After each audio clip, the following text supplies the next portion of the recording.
most of the people would have had something more like this. And so in battle, this was also very effective. If I wore this on my left hip here, I could draw it right-handed if I broke my axe or my spear, but I can also draw it left-handed if I break my shield. So I've got a backup defense or offensive weapon. So it's a good tool to have in general. The final weapon of the Vikings would have been the sword. This was the most expensive weapon possible for them. And the reason for this is that the sword was made of the best metal known to man back then.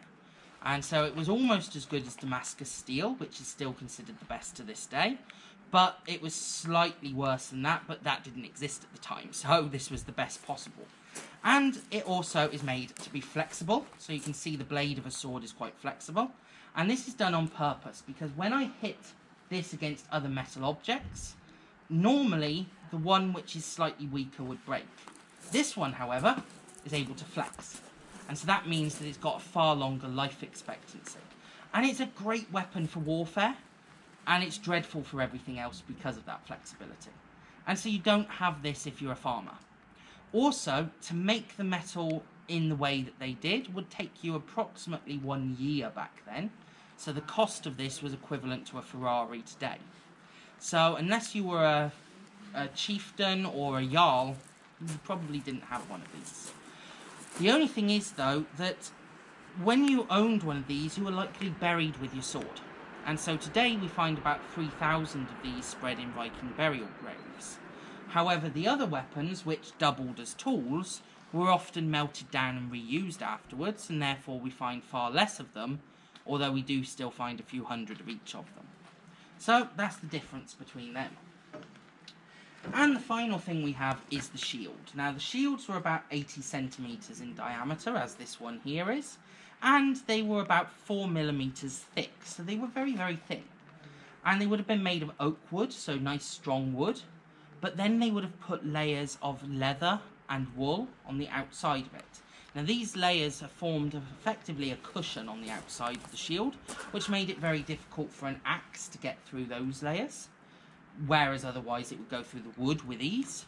But also the wooden part of it made it very difficult for a sword to get through, even though it goes through those outer layers very easily.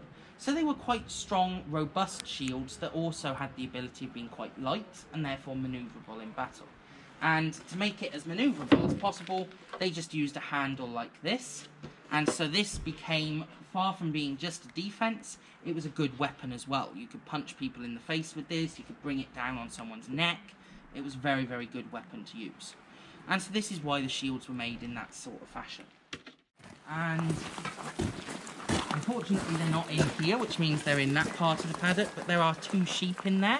And this is very important for them to be able to actually survive, the Vikings themselves to survive during the winter time.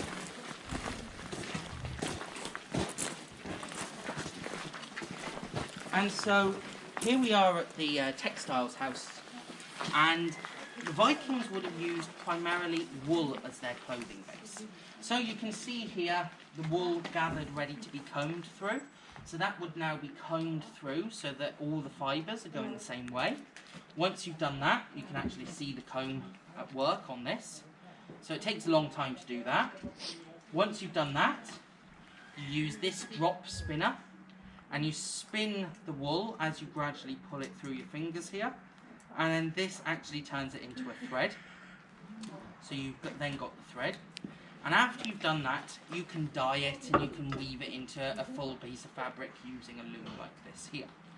And so that is another thing that is often misrepresented with the Vikings. When you see them in documentaries or series, they're often wearing very dark, muted colours, natural colours that you would have gotten off a sheep, etc. In reality, the Vikings were some of the most colourful people possible. And that's because, first of all, they had access to a wide variety of those colours. So these are all plant-based coloured, and that means that this is possible for the Vikings to have, and we know that the Vikings did use all of these colours, but some were more common than others. So greens and yellows, those were very easy. You could use pretty much any green plants to get a yellow coloured dye. But you could also use things like nettles to get green. And if you were to brew this up in an iron pot with the leaves, then instead of getting yellow dye, you get green dye. So you can vary it very easily depending on the materials you start with. There are, however, 3 colours here that were very expensive. Blue, red and purple were immensely pricey back then.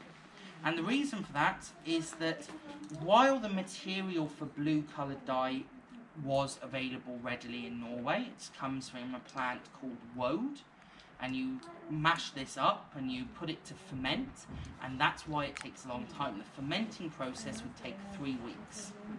And fermenting, you had to ferment it in ammonia. So the Vikings only have one source of ammonia.